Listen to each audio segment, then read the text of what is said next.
Welcome back, Stasa23 here, back again with some knife therapy, and today's knife is a long-awaited one for many people, and that is the Hogue Knives Mini RSK MK1-G2. Yeah, that's a mouthful.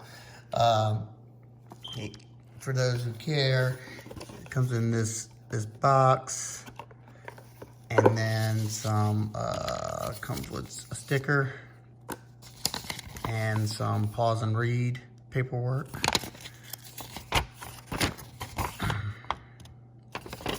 And I think one of the things I like the most that it comes with this little pouch. And regular ones just say Hogue on it, being that this is a Doug Ritter design. It goes like that. It comes with that. So this knife came in at $140, and it can only be purchased at one dealer exclusively, and that is Knife Works. Currently, there's a pre-order going on for them. I think they just do them in small batches. And the significance of this knife is pretty big for the knife community because the designer, Doug Ritter, he runs Knife Rights. And for any of y'all who don't know what that is, it basically, he goes through legislation and tries to find outdated laws and gets them overturned. And that hit home for me. I live in Louisiana, and recently he got our auto knife ban demolished, so we can now carry autos thanks to him.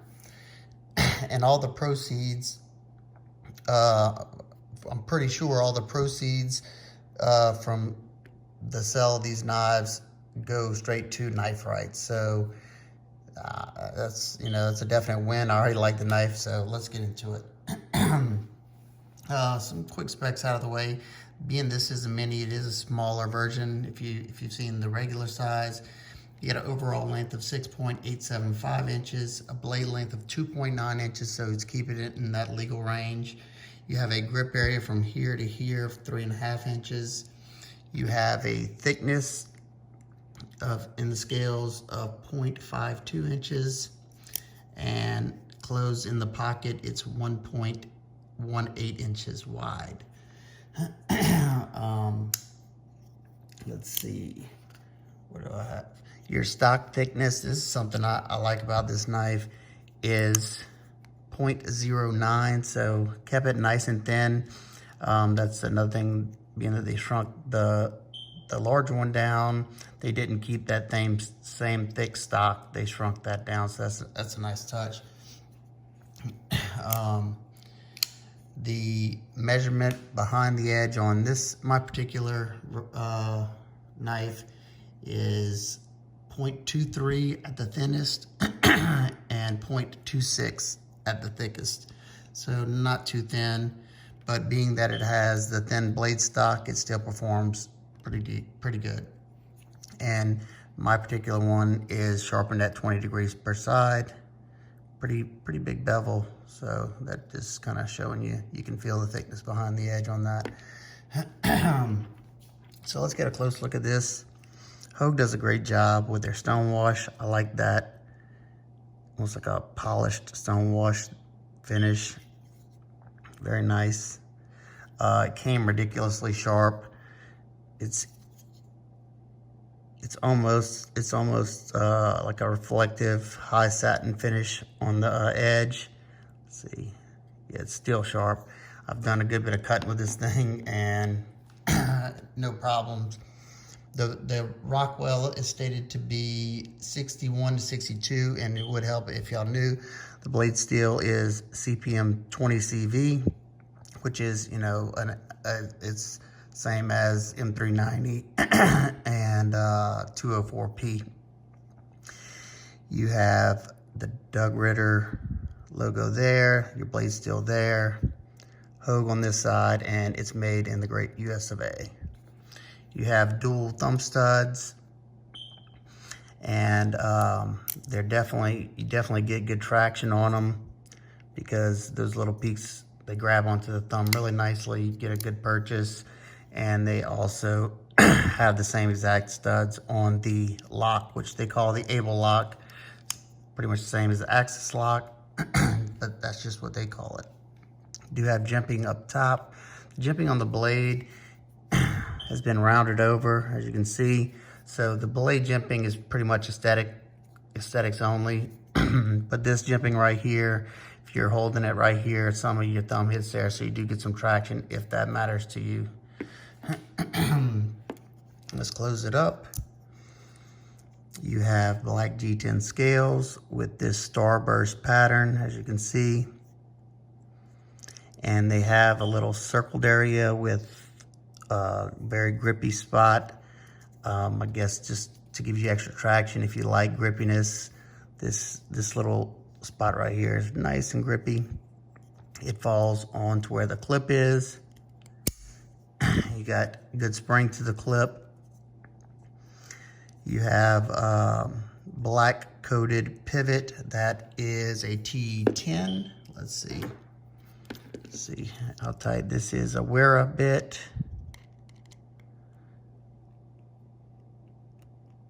It's got a little bit of play there. And then the body screws are T8. This is a Weha bit. Now the body screws are very tight. I like that. Very tight body screws. So T10 and T8 on the body screws. You have tip up, left or right hand carry. So this knife is 100% ambidextrous, meaning that you can access the lock from both sides, and you got the thumb studs on both sides, and the clip can go to either way. I like this butt clip a lot. It functions well. It's a nice deep carry. Let's see what it looks like in a pocket. Sorry, I'm a little hoarse tonight. Let's see. So you just have that little bit sticking up, and if you're a lanyard person, the lanyard will be sitting above the pocket. So there you go.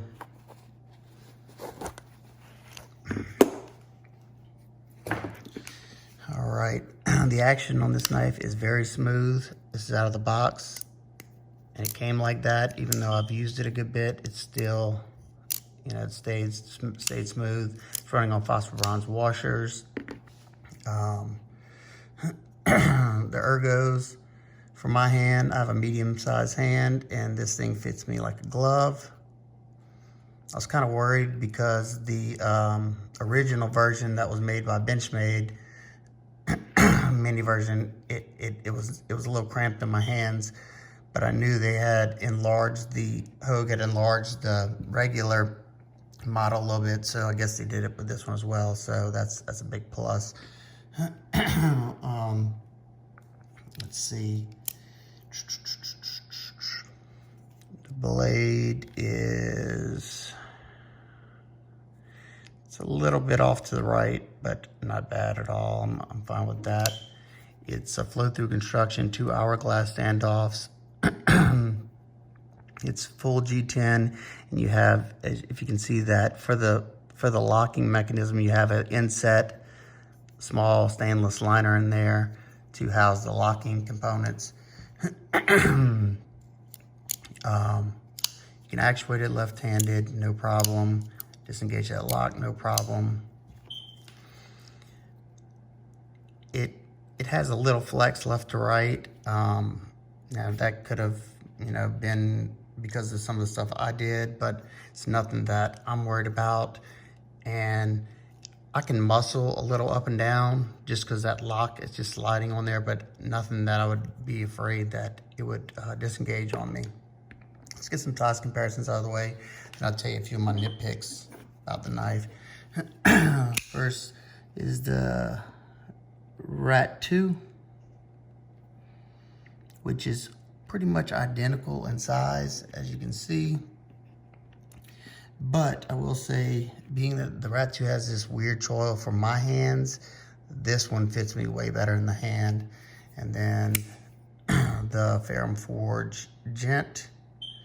It's another great size comparison, those two. The Gent feels very similar, except you have a little bit more hand room because of this flipper tab. Let's see. Two more. got the large pilar. It's a little bit smaller, and the Benchmade bug out. Bug out's a good bit larger. The bug out, in terms of cutting, the performance, they are very similar. They got similar blade shapes. Their blade stock's very similar. As you can see, this one's thinner in hand, of course, and lighter, but as far as cutting, they feel pretty the same, pretty much the same. Got two more. Let's see, the Spyderco Para 3. It's another good size comparison. The Para 3 is just a tad bit longer, and the Monterey Bay Knives Min Pin. That's another one that is pretty much identical in size. Let's get a quick weight on this. It's a nice lightweight knife, being that they kept the liners down to a minimum. 2.69 ounces. That's awesome. Oh, sorry about that. It's under that ounce an inch for anybody who cares. So let me talk about a few of my nitpicks, complaints, gripes, whatever you want to call them. First off, I don't know what it is. The blade shape almost looks like a Tanto, because it just makes that abrupt shoot up right here, from here to here. And let's see, let's use the bug out for an example. Standard drop point. You see how that just goes whoop, straight up. It's almost like a Tanto. You know, it's not no big deal. It's not hurting anything. It's just something that kind of bugs me.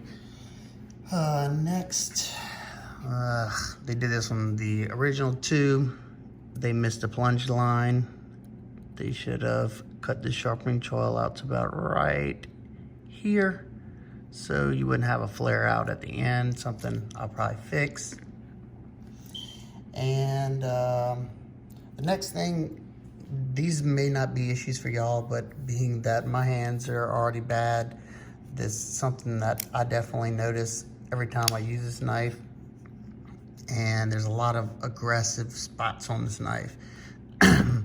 Both the lock and the thumb stud, those points right there, it's just not the most comfortable. Lock's okay, but whenever I'm flipping this, it's not the most comfortable in my fingers. I'll probably change mine, but it probably wouldn't bother the average person. But something that I've been wanting to do as soon as I got this knife, but I wanted to wait before I did it because I wanted to show y'all how it was stock. This texture right here, it hurts my hands. In normal use, cutting cardboard, it hurt my hands. It's just very, very, very aggressive, at least for me. So I plan on knocking that off. I don't know, I may smooth out this whole thing. This starburst pattern's comfortable, but this right here, as you can see, it has those points coming up, and I guess they did that for traction, but it also sits right underneath this pocket clip, and let's see if you can hear this. It's already started shredding my shorts. It's definitely a pocket destroyer. Listen to this. You heard that? Very hard to get in and out of the pocket. And like I said, it's something that bothers me pretty bad enough to where I'm gonna fix it because I like the knife. And let's see,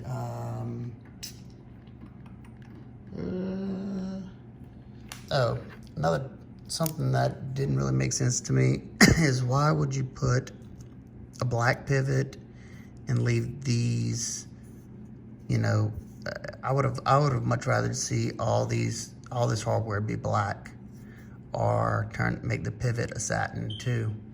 That's an easy fix too, but you know, it would match with the standoffs, the clip, the blade. I don't know. What do y'all think? Does that look funny to y'all? I'm a little OCD when it comes to knives, so. And the sharpening choil, I'll probably fix that as well. And one more last, nitpick, and I'm sure this is designed to be, a working man's EDC, and I guess that's why they left it rather thick behind the edge. But I would have loved to see this thing ground to at least 20 thousandths. 23 right here is 23 thousandths, but it jumps up from like right here to here all the way to 26 thousandths. That's pretty darn thick. And luckily it has thin blade stock because it still cuts really well. I don't know. I may send this one out to my buddy Brian at Transparent Knives to get him to regrind this just to make it a really nice cutter. That said, I know it would make it an excellent cutter because I sent my Hogue Deca off to him and I just got it back and it is a laser beam now.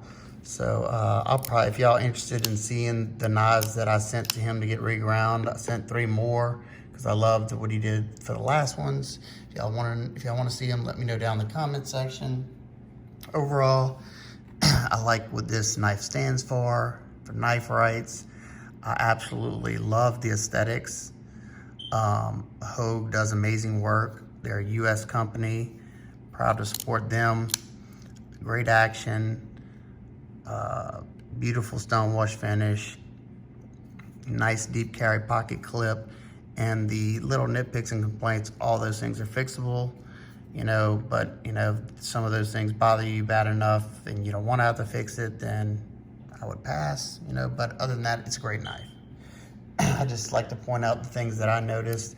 And like I said, I didn't, it wasn't really super uncomfortable for me, this stuff, until I started doing my wood shaving.